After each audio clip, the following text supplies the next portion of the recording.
وبركاته.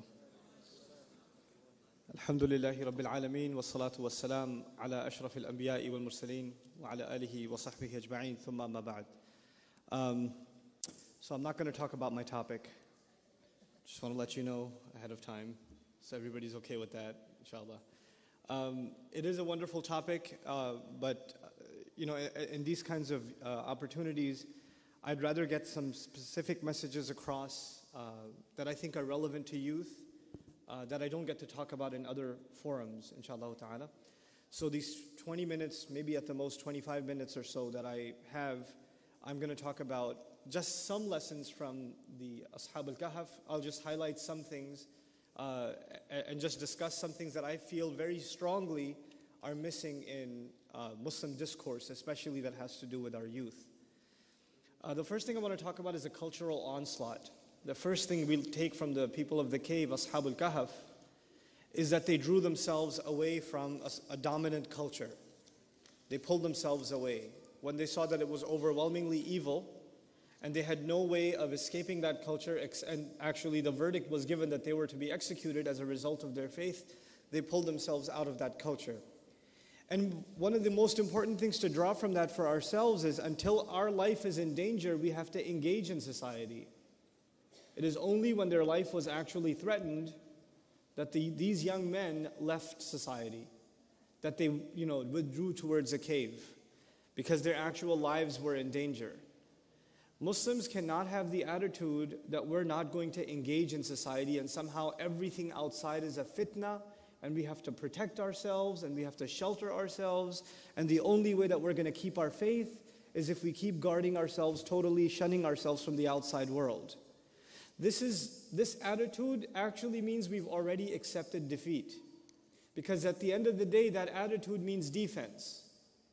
That attitude means that everybody else is attacking us and we've got to save ourselves and pull back and stay strong within our fort, etc. But the entire idea of Islam being the truth, the imagery that Allah presents of Islam, Allah Azza wa Jal says, that Allah hurls نَقْذِفُ بِالْحَقِّ عَلَى الْبَاطِلِ فَيَدْمَغُهُ, that we hurl the truth against falsehood. Allah gives the image of truth being a weapon and falsehood being the victim of that weapon running away, and the truth attacking falsehood, and falsehood being on the run. So who's on the offense and who's on the defense? Who's actually questioning the wrong that's happening in society and engaging with it and saying we're here to change things, and who's actually supposed to go into hiding and supposed to hide behind shelter? That's supposed to be falsehood. So the mentality of the Muslims generally, especially of Muslim youth, isn't supposed to be, I have to save myself, but actually I have to engage and I have to help the world become a better place. That's the first thing I want to get across. The second thing I want to get across is Allah Azza wa Jal usually does not do this. He usually does not highlight the age of people when He talks about them. He doesn't normally do that. We don't learn the age of Musa alayhi salam when he went to the mountain. We don't learn about that. Very rarely does He do that. Like for example, Allah Azza wa Jal talks about Musa alayhi salam when he became a mature adult, or when Yusuf alayhi salam became a mature adult. وَلَمَّا بَلَغَ أَشُدَّهُ. Their ages are talked about. But usually the people's age is not mentioned, as though it's a non-factor. But when it came to the people of the cave, the sleepers of the cave as they're called, Ashab-e-Kahf, Allah Azza wa Jal said, إِنَّهُمْ فِتْيَةٌ. Even though without the word fitya, the sentence is complete. إِنَّهُمْ فِتْيَةٌ. Or إِنَّهُمْ آمَنُوا بِرَبِّهِمْ. Without the word fitya, the sentence is completely fine. Allah Azza wa Jal mentions, no doubt about it, they were in fact young people. آمَنُوا بِرَبِّهِمْ, that believed in their master. Allah Azza wa Jal wants us to know their age, wants us to know that they're young. Because especially when you are young, you are more susceptible to follow the culture around you. You're more susceptible to accept the pressures of society. You're more susceptible to want to be like everybody else. Why wouldn't you be? I mean, it is when you go to high school that you start feeling the pressure of being different from other people. It's when people start saying things to you that make you feel like, man, why am I so different than everybody else? And then you feel the pressure to wanting to dress like the other, to look like the other, to talk like the other, So even if you're religious and, you want to grow a beard or something, it's the pencil thing, It's a little more hip. It's a little more, it fits in better, you know? And we start assimilating ourselves more and more at that age, at a younger age. These young men are highlighted as people who understood the values of their faith and where the faith and culture clash against each other, and they're going to hold on to their faith no matter what. And if time comes that they can't even live anymore, like holding on to Islam for them meant losing their life, then they'd rather not even live in that society. They'd rather just leave that society. They chose a cave over that, subhanAllah. The idea I'm trying to present here is youth are actually the pillars of strength, not the weakness. So many conferences being held about the problems of the youth, the fitna of the youth. We have to save our youth. No, the youth have to save us. It's the other way. You guys have to realize the position you're in. You have to realize the responsibility that's set on you. I'm happy that Sheikh Umar talked about, vision and setting goals, because that's really what I wanted to talk to you about in these 10-15 minutes, is vision and setting goals. I am personally offended by Muslim youth who go to college and they're in their junior year, senior year, and they're like, yeah, I'm majoring in blah, blah, blah, but I'm not sure. I don't know. You ask a student, what are you going to do in school? I'm going to do accounting. Why are you doing it? I don't know. Just, I guess. What is that? You have no sense of direction? Not in deen and not in dunya. Not in deen and not in dunya. And this is unacceptable. Muslim youth have to have a very clear sense of direction, a very clear sense of purpose. And if you don't have it, you better start working on finding it now. What are you good at? And how are you going to put it to the service of Allah's deen? And I say aim really, really high. Aim extremely high. Allah has put us in an incredible opportunity in the United States.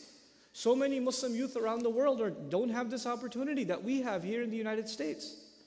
I'm talking about what we can do for our deen and what we can accomplish even in terms of dunya, and how we can use the dunya to do more for our deen. If we're a people of vision. Everybody else that's going to school and going to college is thinking about where they're going to get a job, how much money they're going to save, where they're going to get their first apartment, what their first car is going to be, when are they going to get married. Those are the thoughts of everybody else because that's the highest they can think. They can't think past that. They don't know there's anything beyond that. But the Muslim youth, the one that has vision, the one that has purpose, says, I am going to graduate, and yes, I will get a job, and I will get a place, and I will get a car, and I will get married, and all of that. But you know what? I have bigger purpose. I'm going to use my career to do something huge. I have this idea that I think will really benefit the ummah. I have this idea that will really further the message of Islam. I have this idea that will really benefit society, people in general. And I'm going to run with that idea.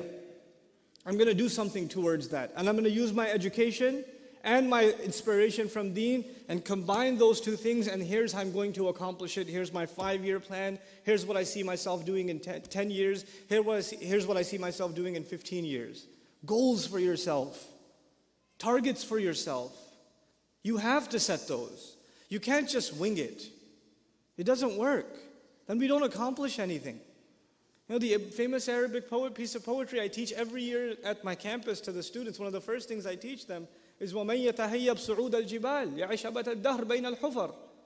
Whoever fears climbing the mountain stays forever in the ditch. Aim high. And so in these few minutes, I just want to talk to you practically about just a couple of groundwork, some basic foundational things that will help you aim high, inshallah ta'ala, and help myself aim high. As far as our religious maturity is concerned, every one of us should see ourselves next year, from this Ramadan to next Ramadan, or what Ramadan's already over, so this December to next December, this winter to next winter, how am I going to be a better Muslim? And I'd like to highlight 3 areas. So for those of you that are writing this down, just 3 areas where you want to be able to say to yourself in a tangible way, I'm better off. I've made some progress in 3 areas at least. The first of those areas is worship. The first concern is worship. Has my Fajr improved? Am I making Isha and Fajr at least on time perfectly? The guys, am I waking up for Fajr and making it to the masjid? Make it a goal. Maybe you're not doing it every day, but set a goal that you're going to accomplish that this year. More and more and more, you're going to be able to get it. I'm going to go to sleep earlier. Oh my God, youth, you can't accomplish anything in life if you don't go to sleep early. I'm telling you, you know those deep conversations you have over hookah at night? Yeah, that's not reviving the ummah. Let me just tell you now. That was deep, bros. Good talk, good talk. Then you wake up at 10 a.m. to pray Fajr. You know, the ummah sure going to revive through that. There was some deep discussions last night over some shawarma and some hookah. You know? Go to sleep on time. Go to sleep on time. Wake up early. Get your Fajr right. Get your Quran in the morning. Inna Quran al-Fajri kana mashhudan. Get your Quran in order. We talk about changing the world. We can't even change our day yet. We can't even change our day yet. When you change your day, then you can change your year. That means you can change your life. But you start with your day. There's a daily goal. My mornings have to become more productive in terms of worship. In terms of worship. Part of worship I would include, especially those of you that are people of vision, your vision will come, your inspiration will come with the Quran. And the Quran has to be in your heart. You have to have a project of memorizing as much Quran as you can. As little at a time as possible. If you can handle more, take on more. But every day, Fajr and a little bit of memorization, a little bit of recitation, and that's what starts your day. And I can guarantee you, if you do that in your life, even if you do that this week once, if you do it once, you will notice the difference the rest of the day. You will notice that day has more barakah in it, you're getting more accomplished, the doors around you are opening, opportunities are coming, your mind is clearer, creative ideas are coming to you. You'll see Allah brings those blessings to you, opens those doors that are otherwise closed. So the first of how many areas did I say? I said 3 areas, and the first of those areas is worship. That's the first area I'm going to improve in. The second area that you really have to work on, that you really, really have to be concerned with, is knowledge. Is knowledge. And how am I going to grow in my knowledge this year? And by the way, I separate knowledge from worship. I separate the two. Because some people focus so much on knowledge and their worship is terrible. They don't worship. They think their knowledge is compensating them for it. So they're studying lots of tafsir and they know a lot of tajweed, but they don't even pay attention in salat. I mean, what are you doing? What's that knowledge for?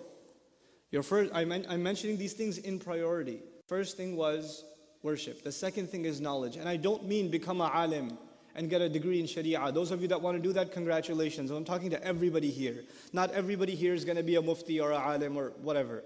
But you have to be educated Muslims. You have to be, there needs to be some minimal level of education in your Islam. And my recommendation for you for that is that by the end of the year, the coming year, you've studied at least a couple of things. You've studied the seerah, the life of the Prophet ﷺ, once. And you should do it every year once. And actually you should read a different source on the seerah every year for the next few years and really study it. So if you take one book don't ask me which book you should read on the seerah, read all of them. But take one at a time. Take one and go through it 1 year. Then go again to the seerah again another year. Then again another year. And you know what? Because that is the life of that man, sallallahu alaihi wasallam, is our vision, is our inspiration. So you have to keep going back to it. That's a part of your education. And it'll give you perspective and it will open doors for reflection and contemplation for you, that study of seerah in and of itself. There are wonderful resources on that available, and I don't think you'll have any trouble finding them, inshallah ta'ala. At the same time, you have to make substantial gains. In that same year, you have to make substantial gains in your Quran. I'm still in the area of knowledge. First area was worship, second area is knowledge, right?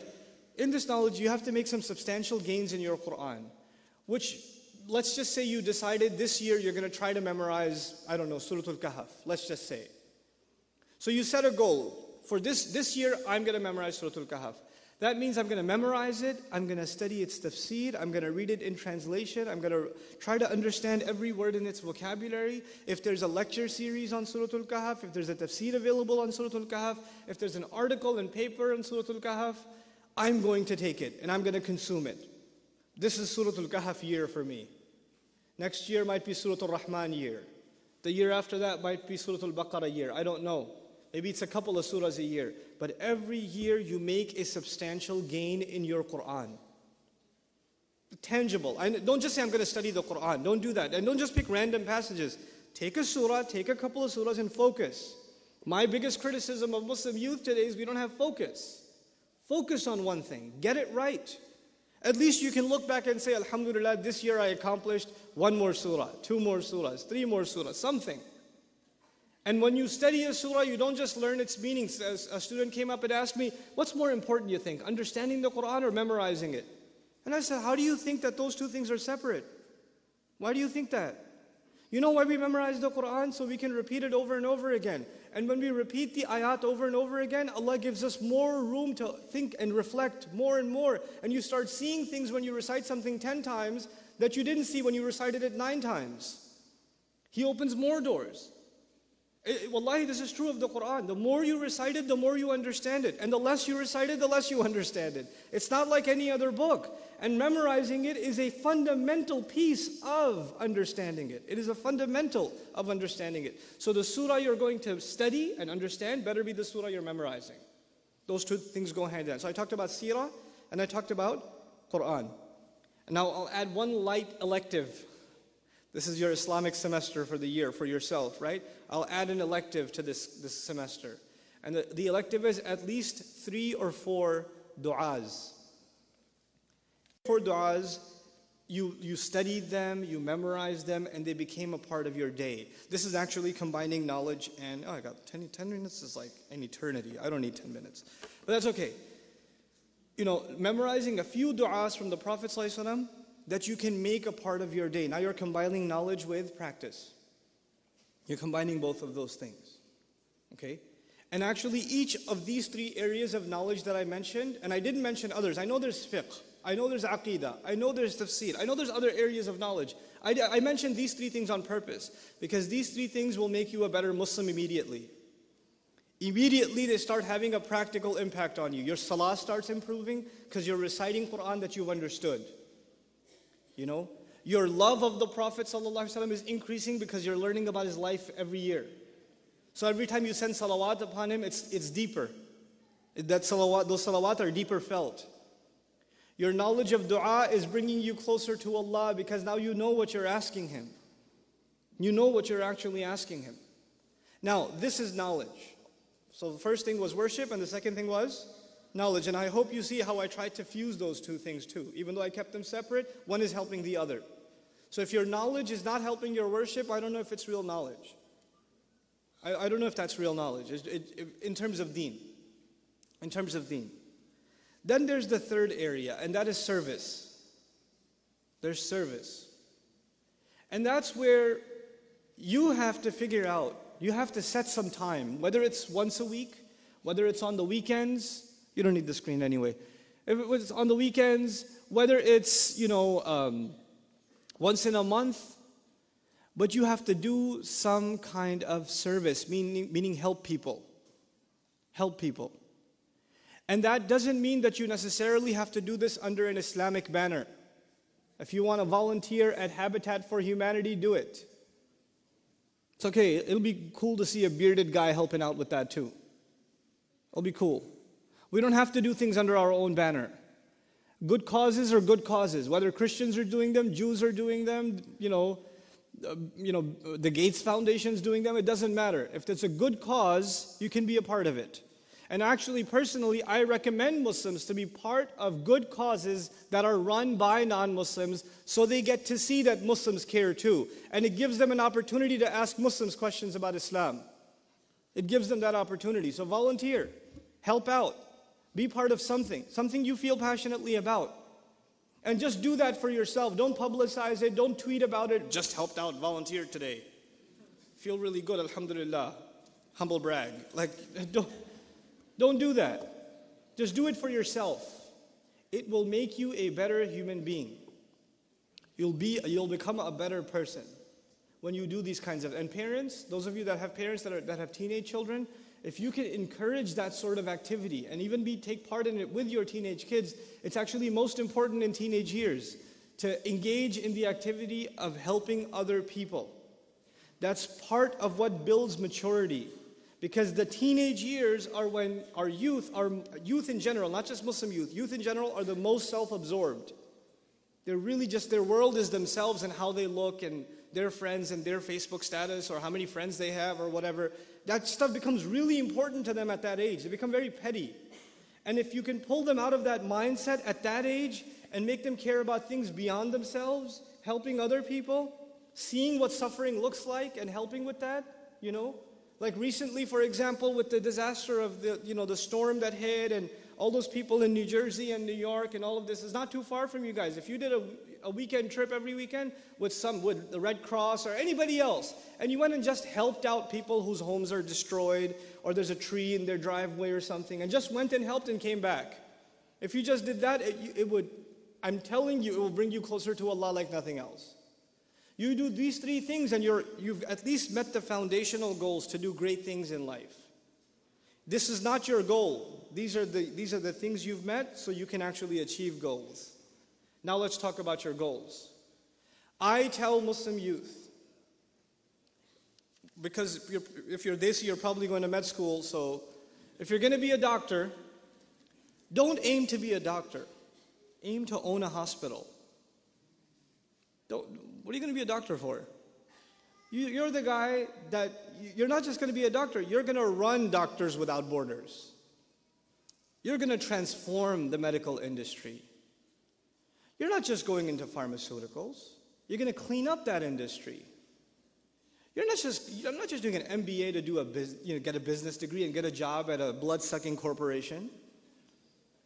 Get your MBA, be an entrepreneur, and start a socially responsible entrepreneurial company that provides a great service to humanity and at the same time is worth multiple millions, that gives back to the community. Think big, don't think small. And part of thinking big is thinking entrepreneurially, thinking creatively. You're at the age now, the younger people in this audience are of the age right now where you are full of really cool ideas. You're full of really neat ideas. But you know what happens to your ideas? Yeah, I got this idea for a website. It's going to be awesome.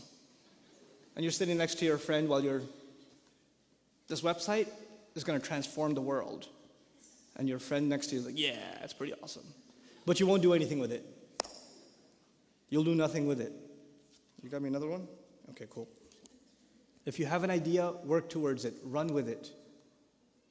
Be entrepreneurial and do it. It is not once you graduate from college or once you finish this or that, then you can venture into those things. Do them when you're a teen. Do stuff when you're a teen. If you have an idea, run it by people that are successful in business or in entrepreneurship. Discuss your idea with them, refine it, see how you can get started. And you don't always think you need to have big investment capital to start something. All you need is a good idea and work ethic, and you can start something. And you could be huge. You could be huge. That's what the Ummah needs.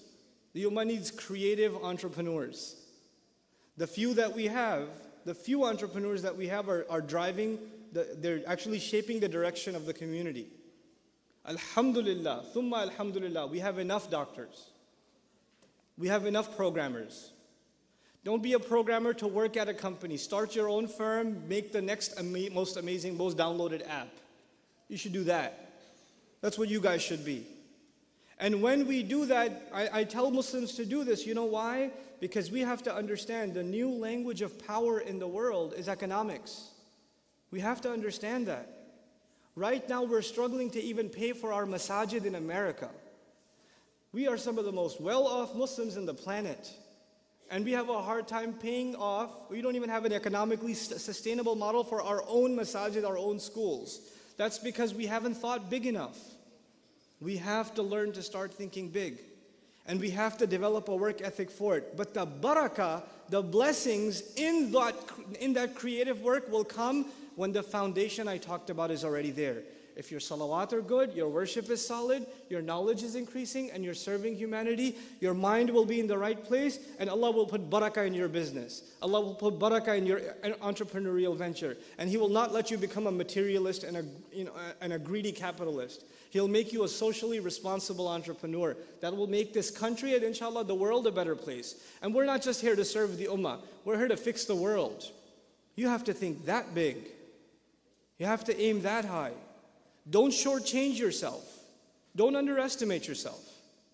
And even though we are just at the end of the day slaves of Allah, and we are the lowest before Him, the closest we are to Allah is when we put ourselves the lowest on the ground. That's our humility to Allah. But when Allah gives you a gift, and Allah gives you intelligence, and Allah gives you an educational opportunity, and Allah gives you a creative idea, and Allah gifts you with a talent, and you say, I'm way too humble to exercise my talent, then that is not humility, that is ingratitude.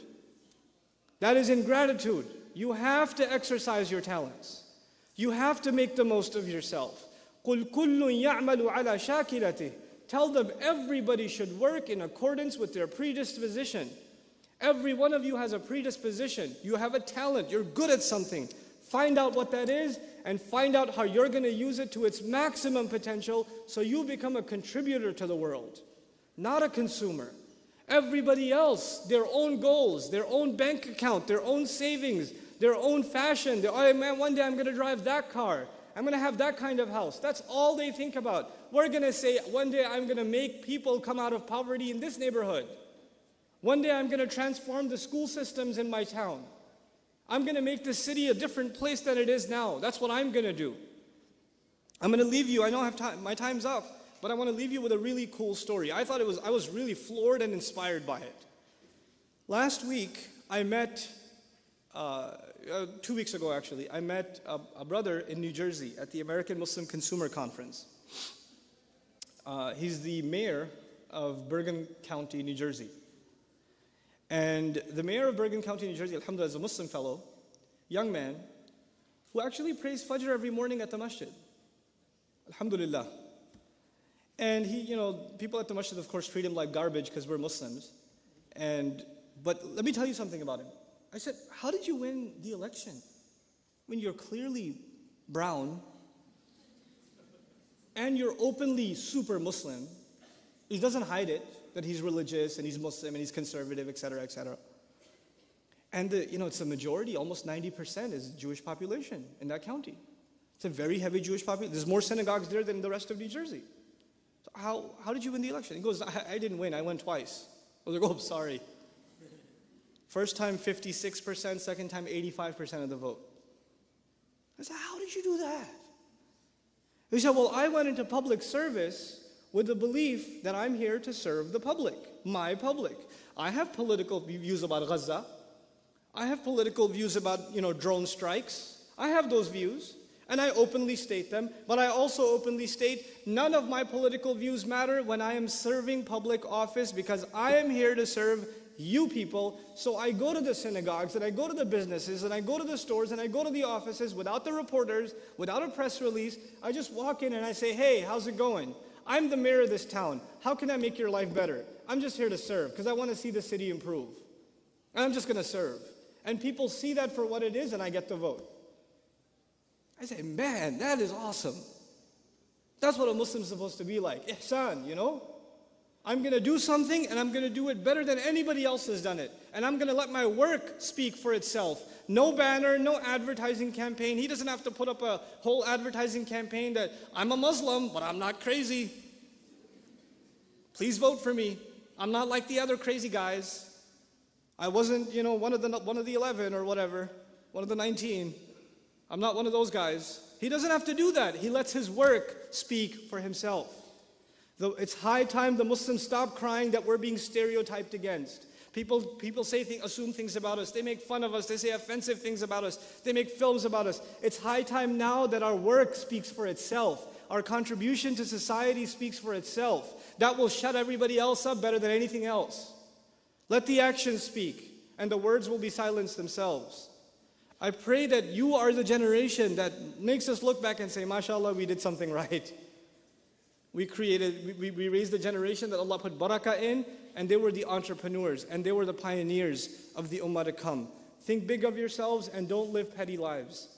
And when you get a sense of vision and direction in your young age, then your youth will be spent exhausting those energies in the right direction. Otherwise, you'll be people of PlayStation 3s and Xbox 360s and Facebooks and Twitter, and that's all your life will amount to. You won't be much after that. You'll just be a consumer. The biggest thing you're looking forward to is the next upgrade to the iPhone. get over it. There's bigger things in life. You're here to do more important things. Barakallahu li wa lakum. Wassalamu alaikum wa rahmatullahi wa barakatuh.